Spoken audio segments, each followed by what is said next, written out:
আমরা চাই রাষ্ট্র পরিচালনা যারা দায়িত্ব গ্রহণ করবে তারা দুর্নীতির বিরুদ্ধে চেতনায় উদ্বুদ্ধ হবেন এবং অন্যদেরকে উৎসাহিত করবেন। আপনার কাছে বোধহয় হস্তান্তর করা হয়েছে এটি দুর্নীতির বিরুদ্ধে শপথ। আমি আহ্বান করবো আমার সাথে আপনারা শপথটি পাঠ করবেন। সশ্রদ্ধ চিত্তে শপথ করছি যে আমি দুর্নীতিকে ঘৃণা করি।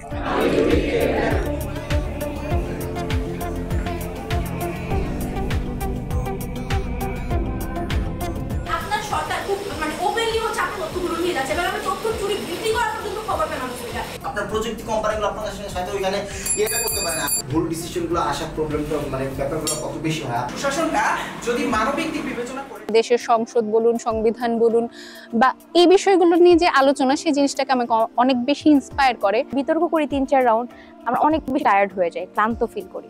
তো এখনো পর্যন্ত বিতর্ক করে মনে হচ্ছে যে একটা ফেস্টিভিটির মধ্যে আছি। এখানে এনাফ কোয়ালিটিফুল জাজ অর ক্রেডিবল জাজ আছে যারা আসলে বিতর্কটাকে প্রপারলি জাজ করতে পারে।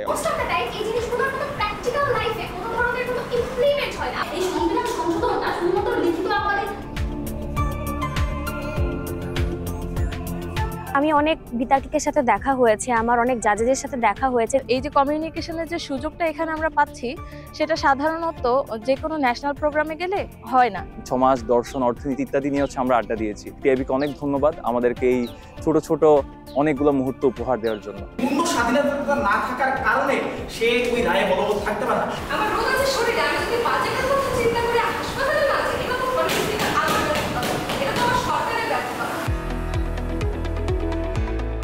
জাজ এবং বিতার্কিকদের সাথে আমরা এত ভালোভাবে মিশতে পেরেছি এবং আমাদের পরিচয়ের যে পরিসরটা সেটা অনেক বেড়েছে। জয় পরাজয়ের বাইরে গিয়েও টিআইবি টুর্নামেন্ট হচ্ছে আমাদের জন্য একটা শেখার জায়গা।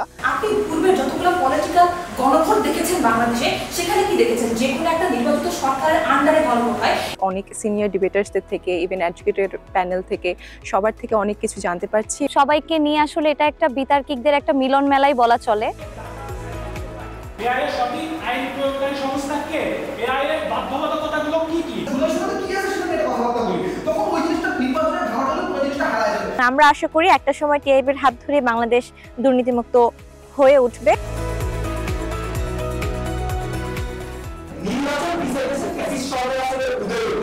এই যে বিতর্ক উৎসব, এটি চমৎকার। আমি এই জন্য বলবো এখানে ইয়াংদের ব্যাপক একটা মিলন মেলা। যখন একটা থিমেটিক বিষয়ে বিতর্ক হয়, তখন যদি একটুখানি সাহিত্য রস না থাকে তাহলে সেই বিতর্কটা কিন্তু একটা ক্লাসিক বিতর্ক হিসেবে উপস্থাপিত হয় না। আপনার দেশের নির্বাচন অনেক বেশি দরকার, ঠিক সেই মুহূর্তে আপনার সেই নির্বাচনের আগে একটা কাম স্টেট ক্রিয়েট করা আপনার দেশে অনেক বেশি ইম্পর্টেন্ট। নতুন বিতর্ক করছে তারা আবার সিনিয়রদের দেখতে পাচ্ছে, এই যে সান্নিধ্যে আসার ব্যাপারটা, এই যে নলেজ শেয়ারের যে ব্যাপারটা, এই জায়গাটা কিন্তু অনেক বড় একটা বিষয় বলে আমি মনে করি। বিতার্কিকরা ইনফরমেশনকে, বিভিন্ন সোর্সকে আরো সলিড উপায়ে, সলিড সোর্সের মাধ্যমে হচ্ছে বিতর্কে শো করতে পারে। কোনো একটা পার্টিকুলার ব্যাপারে জাস্ট একটা সোর্স থেকে পড়াশোনা না করে ডিফারেন্ট সোর্স থেকে পড়াশোনা করা। আপনি এখনকার পোলাপানে নিয়ে নিউজপেপার পড়াতে পারবেন না। বাংলাদেশে একমাত্র আবাসিক বিতর্ক প্রতিযোগিতা, কারণ বিতার্কিকদেরকে এবং বিচারকদেরকে একসাথে এইরকম আয়োজনের মাধ্যমে রাখা, এটা আসলে অনেক বড় একটা কর্মযোগ্য। আমরা এই টুর্নামেন্টে সুশাসন, দুর্নীতি, জুলাই সনদ, সংস্কার, বাস্তবায়ন, রূপরেখা অনেক কিছু নিয়ে কথা বলছি এবং আমাদের বিতার্কিকরা সেটি নিয়ে বিতর্ক করছেন। এই ব্যর্থতা তো আসলে ওই মানুষগুলোর না, এই ব্যর্থতা হচ্ছে সিস্টেমের। দূরের যেই বিতর্ক প্রতিযোগিতাগুলো, সেখানটায় আসলে সবসময় ফিমেল পার্টিসিপেশনটা নিশ্চিত করা সম্ভব হয় না, যেটা কিনা টিআইবিতে অনেক সুন্দরভাবে দেখতে পাচ্ছি যে প্রত্যেকটা দলে কমপক্ষে একজন করে নারী বিতার্কিক থাকবেন। টিআইবিকে অসংখ্য ধন্যবাদ এই ইউনিক কনসেপ্টের জন্য এবং এই জিনিসটা যেন প্রতি বছর কন্টিনিউ হয়। মোস্ট ইম্পর্টেন্ট আমরা যেন দাওয়াত পাই।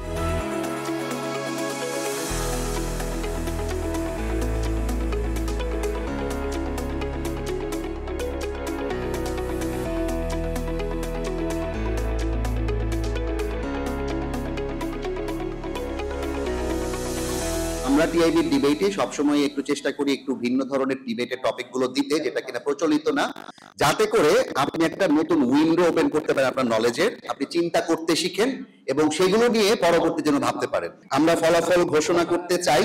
ফলাফলটা খুব চমৎকার, এখানে একটা ওয়েল ব্যালেন্স হয়েছে ঢাকা এবং ঢাকার বাইরে। জুডো থেকে ফারিব Hasan 5 wins, win margin 3.8, 1350 speakers point, Durius. এরপর হচ্ছে 4 win 1354 speakers point. Second break হচ্ছে জুডো। যারা ব্রেক করেছেন তাদের জন্য খবর হচ্ছে আপনারা আগামীবার জাস্ট রেজিস্ট্রেশন করলেই ইউ কোয়ালিফাইড ফর পার্টিসিপেশন।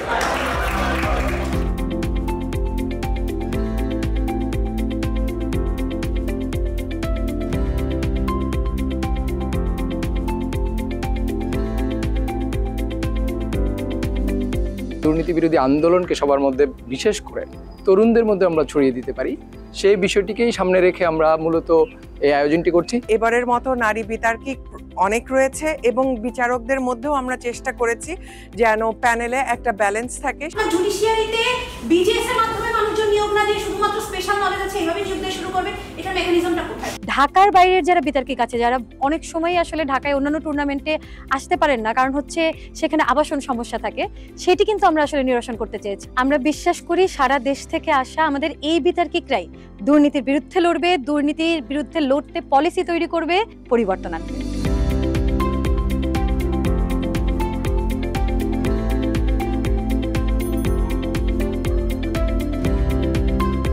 যে দলটা জিতবে না তাকে তারা ভোট দিতে চায় না, এটা হচ্ছে বাংলাদেশের মানুষের এক্সিস্টিং যে মেন্টালিটি, সেটা সমস্যা। ছোট ছোট দল তাদের আসন পাওয়ার সম্ভাবনা অনেক বেশি কম ছিল।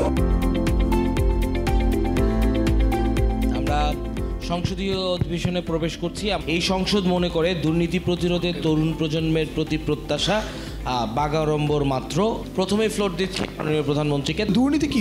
দুর্নীতি হচ্ছে ক্ষমতা বা কর্তৃত্ব ব্যবহার করে কোনো ধরনের অসৎ সুবিধা নেওয়া।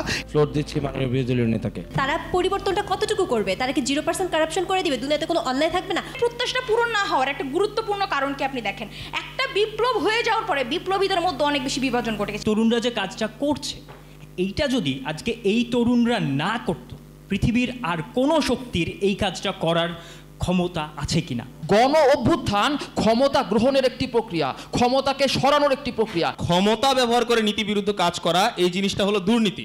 এটার বিরুদ্ধে যখন কাজ করছি, এই জিনিসটা কেন দুর্নীতির বিরুদ্ধে কাজ করা না?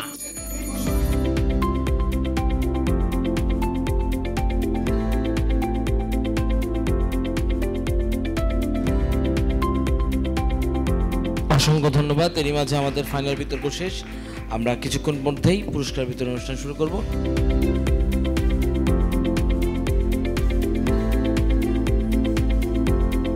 আমরা চেষ্টা করেছি একটা বিতর্কের আবহাওয়া, একটা পরিবেশ সৃষ্টি করা, সেটাই মূল লক্ষ্য ছিল, যেটা কনভেনশনাল বিতর্কের থেকে একটু আলাদা। যে আমি মনে করি যে বিতর্কের যে মূল্যবোধ, দুর্নীতি বিরোধী মূল্যবোধ, এটা এক সূত্রে গাঁথা।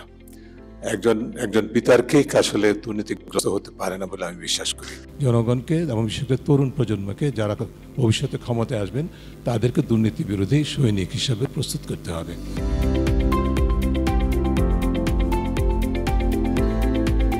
চ্যাম্পিয়ন হয়েছে ঢাকা ইউনিভার্সিটি।